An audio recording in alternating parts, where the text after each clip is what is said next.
chúng ta cùng treo cờ báo của báo. Tuyệt vời. Thắng mở tỷ số có công rất lớn của V.League.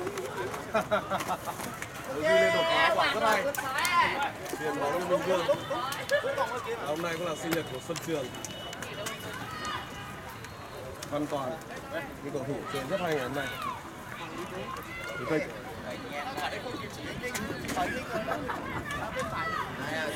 Đây là những hình ảnh mình thích các bạn xem nhất. Nó rất là vui. Những hình ảnh này cực kỳ vui.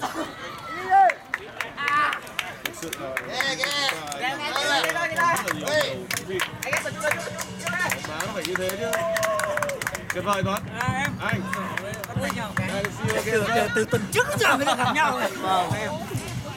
Rất tuyệt vời. Tuyệt vời. Quá hay đó. Với công Thanh Hóa thì tố điện sai lầm của rất quan trọng. Với vòng đấu sau thì Hoành Giang Ai cần chiến thắng nữa là sẽ vô địch lượt đi, chấm một lượt trận.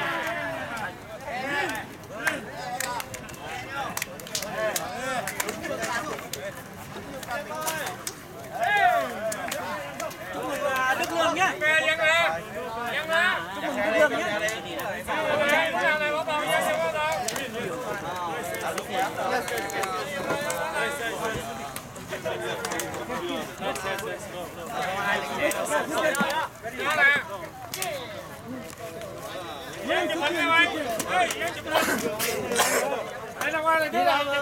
Sang này.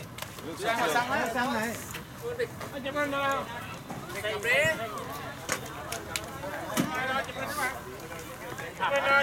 Bây giờ thì các cầu thủ HAGL sẽ chiên chúc mừng sinh nhật Xuân Trường.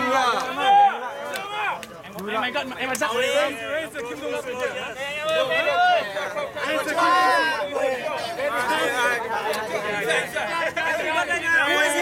Đây có một từ là một hành trình 7 năm của Lương Xuân Trường. Chúng tôi luôn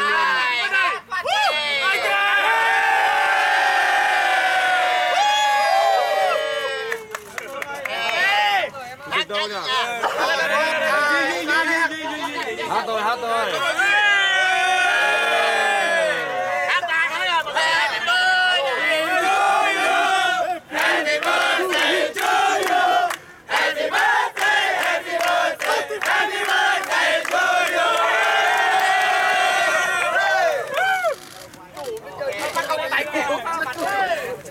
Rất tuyệt vời.